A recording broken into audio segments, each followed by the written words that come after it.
Consideration of automated environment at each phase of audit cycle. तो audit cycle के 3 phase होते हैं, एक होता है प्लानिंग, दूसरा होता है एग्जीक्यूशन और तीसरा होता है सबसे लास्ट में कंप्लीशन।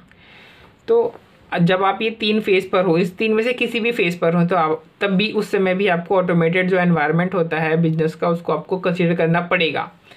अब वो क्यों करना पड़ेगा वो अभी हम देख लेते हैं।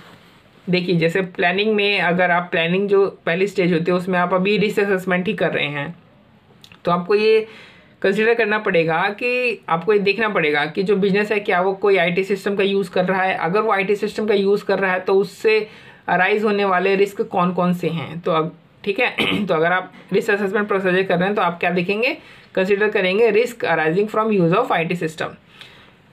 अगर आपने रिस्क असेसमेंट प्रोसीजर कर लिया, उसके बाद अंडरस्टैंड कर रहे हैं आप बिजनेस प्रोसेस को और वॉक थ्रू को परफॉर्म कर रहे हैं, तब आप क्या करेंगे, उस समय आप जो आईटी सिस्टम्स है और एप्लीकेशंस है उसके यूज़ को आप समझेंगे। देखो, अगर आप बिजनेस प्रोसेस को समझ रहे हो और जो बिजनेस है उसने अपना जो प्रोसेस है उसके अंदर आईटी सिस्टम का यूज़ किया हुआ है, तब तो आपको use of IT system application समझना ही पड़ेगा। तो understanding business process and performing walk through के समय आपको आईटी सिस्टम का यूज़ जो भी बिजनेस प्रोसेस में किया गया है उसको समझना पड़ेगा। Assessment of overall entity level controls और परवेसिव कंट्रोल्स। देखो, जब आप एंटिटी लेवल कंट्रोल्स का असेसमेंट कर रहे हो, यानी वो कंट्रोल जो कि पूरे एंटिटी को इम्पैक्ट करेंगी, तो आपको देखना पड़ेगा कि क्या पूरे एंटिटी को कंट्रोल करने के लिए जो आईटी गवर्नेंस है उसका भी कोई रोल है, या सिर्फ वो मैनुअली डॉक्यूमेंटेशन से ही जो है पूरा का पूरा जो गवर्नेंस है वो किया जा रहा है, या आईटी के द्वारा किया जा रहा है। तो आपको आईटी गवर्नेंस भी चेक करनी पड़ेगी। और जब आप परवेसिव कंट्रोल्स की असेसमेंट कर रहे होंगे तब आपको चेक करना पड़ेगा क्या, segregation of duties, general IT controls and application, ये आपको चेक करना पड़ेगा।